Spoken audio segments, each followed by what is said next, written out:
Hello دوستو، السلام علیکم ورحمۃ اللہ تعالی وبرکاتہ۔ معزز سامعین، ابھی آپ دیکھ رہے ہیں قمر رضا آفیشیل یوٹیوب چینل۔ آج آپ تمامی حضرات دیکھیں گے شان مصطفیٰ صلی اللہ تعالی علیہ وسلم کی، پیارے آقا صلی اللہ علیہ وسلم کی مبارک جوانی۔ تیری مثل نہیں ہے خدا کی قسم۔ حضور اقدس صلی اللہ تعالی علیہ وسلم کا بچپن کا زمانہ ختم ہوا اور جوانی کا مبارک زمانہ آیا، تو بچپن کی طرح آپ صلی اللہ تعالی وسلم کی جوانی بھی عام لوگوں سے نرالی تھی۔ اعلان نبوت سے قبل بھی حضور صلی اللہ تعالی علیہ وسلم کی تمام زندگی بہترین اخلاق و عادات کا خزینہ تھی۔ سچائی، دیانتداری، وفاداری، وعدے کی پابندی، بزرگوں کی عظمت، چھوٹوں پر شفقت، رشتہ داروں سے محبت، رحم و سخاوت، قوم کے کام آنا، دوستوں سے ہمدردی، عزیزوں کے غمخواری، غریبوں اور مفلسوں کی خبرگیری، دشمنوں کے ساتھ نیک برتاؤ، مخلوق خدا کی خیرخواہی، الغرض تمام نیک عادتوں اور اچھی باتوں میں آپ صلی اللہ تعالی علیہ وسلم اتنی بلند منزل پر پہنچے ہوئے تھے کہ دنیا کے بڑے سے بڑے انسانوں کے لیے وہاں تک رسائی تو کیا، اس کا تصور بھی ممکن نہیں آئے۔ صاحب جود و نوال پیکر حسن و جمال صلی اللہ تعالی علیہ وسلم کی قابل رشک اور لائق تقلید مبارک جوانی کے روشن پہلوؤں سے متعلق آپ حضرات سماعت کریں۔ تیری سیرت زمانے سے نرالی ہے۔ دور جوانی میں ہمارے آقا و مولا احمد مصطفیٰ محمد مصطفیٰ صلی اللہ تعالی علیہ وسلم کی امانت داری، سچائی اور اچھے اخلاق کی کس قدر دھوم دھام تھی کہ آپ صلی اللہ علیہ وسلم ان عمدہ ترین خوبیوں کے سبب اپنے پرائے عوام و خاص سبھی میں صادق و امین یعنی سچے اور امانت دار کے لقب سے پہچانے جاتے تھے۔ آپ صلی اللہ تعالی علیہ وسلم کی دیانتداری، سچائی اور اچھے اخلاق کا فیضان ہی تو تھا کہ حضرت سیدنا خدیجۃ الکبریٰ رضی اللہ تعالیٰ عنہ بلا خوف و خطر آپ صلی اللہ علیہ وسلم کو اپنا تجارتی سامان بیچنے کے لیے دے دیا کرتی تھی۔ آپ صلی اللہ تعالی علیہ وسلم کی دلربا مدنی اداؤں نے حضرت سیدنا خدیجۃ الکبریٰ رضی اللہ تعالیٰ عنہ جیسی پاک دامن خاتون کے دل کو موہ لیا، حتیٰ کہ آپ رضی اللہ تعالیٰ عنہ حضور انور صلی اللہ تعالی وسلم سے نکاح کر کے ام المومنین کے شاندار شرف سے سرفراز ہو گئی۔ تیری سیرت زمانے سے نرالی ہے، تیری ہر ادا پیارے دلیل بے مثالی ہے۔ دور جوانی اور عقل و دانائی، آقائے نامدار مدینے کے تاجدار صلی اللہ تعالی علیہ وسلم بچپن سے ہی ہر خوبی میں اپنی مثال آپ تھے۔ جب آپ صلی اللہ تعالی علیہ وسلم جوانی کی عمر کو پہنچے تو ان اوصاف میں اور بھی نکھار پیدا ہو گیا۔ آپ صلی اللہ تعالی علیہ وسلم کی امانت و دیانت داری ایسی شاندار تھی کہ جس کی بدولت آپ صلی اللہ علیہ وسلم کو مخلوق میں انتہائی مقبولیت حاصل ہوئی، اور اللہ تعالیٰ نے آپ صلی اللہ تعالی وسلم کو عقل سلیم اور بے مثل دانائی کا عظیم جوہر عطا فرمائے۔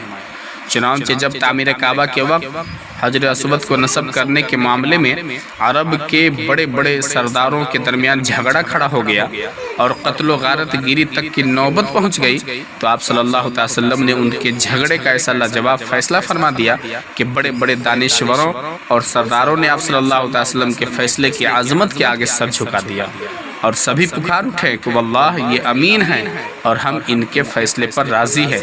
آئیے ہم بھی وہ واقعہ سناتے ہیں اور اس سے حاصل ہونے والے مدنی پھول چنتے ہیں۔ چنانچہ جب مکی مدنی سلطان رحمت عالمان صلی اللہ تعالی علیہ وسلم کی عمر مبارک 35 برس کی ہوئی تو زوردار بارش سے حرم کعبہ میں ایسا عظیم سیلاب آیا کہ کعبے کی عمارت منہدم یعنی شہید ہو گئی۔ عمالقہ، قبیلہ جرہم اور قصی وغیرہ اپنے اپنے وقتوں میں کعبے کی تعمیر و مرمت کرتے رہے تھے، مگر چونکہ عمارت گہرائی میں تھی اسی لیے پہاڑوں سے برساتی پانی کی بہاؤ کا زوردار دھارا وادی مکہ میں ہو کر گزرتا تھا اور اکثر حرم کعبہ میں سیلاب آ جاتا تھا۔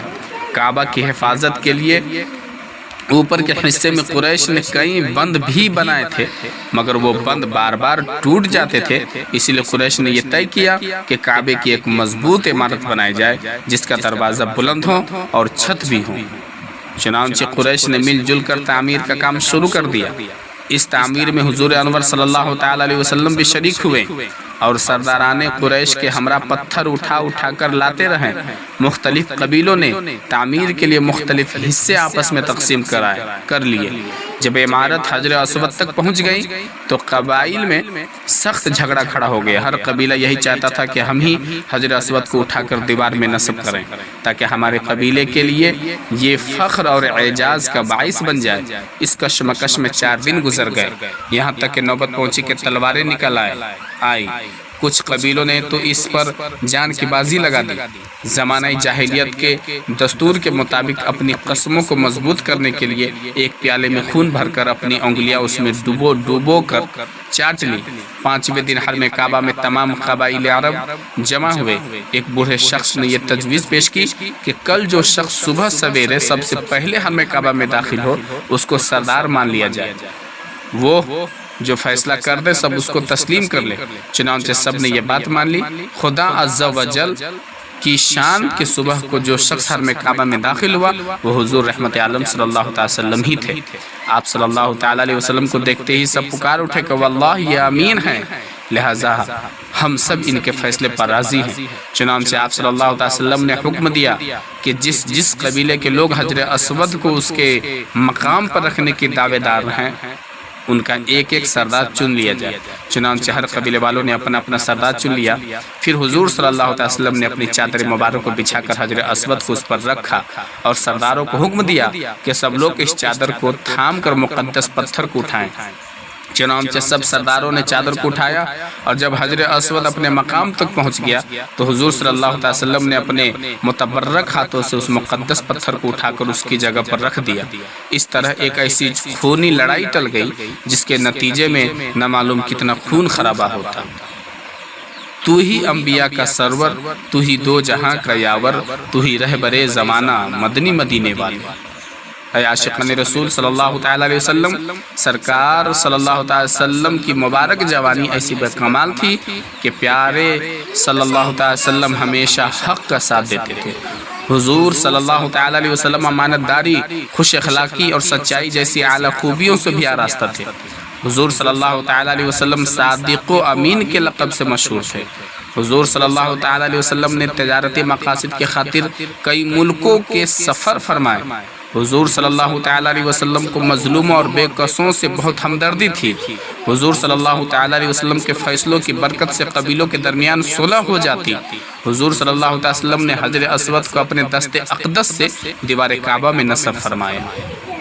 معزز سامعین، تو یہ پیاری زندگی پیارے آقا صلی اللہ علیہ وسلم کی مبارک جوانی تھی۔ کچھ دنوں کے بعد پھر آپ حضرات پیارے آقا صلی اللہ علیہ وسلم کی سیرت پاک پارٹ 2 آپ حضرات ملاحظہ فرمائیں گے۔ بس تمام قارئین سامعین جتنے لوگ دیکھ رہے ہیں سن رہے ہیں قمر رضا آفیشیل یوٹیوب چینل، بس آپ انہیں سبسکرائب کریں، شیئر کریں، لائک کریں۔ خدا حافظ، السلام علیکم۔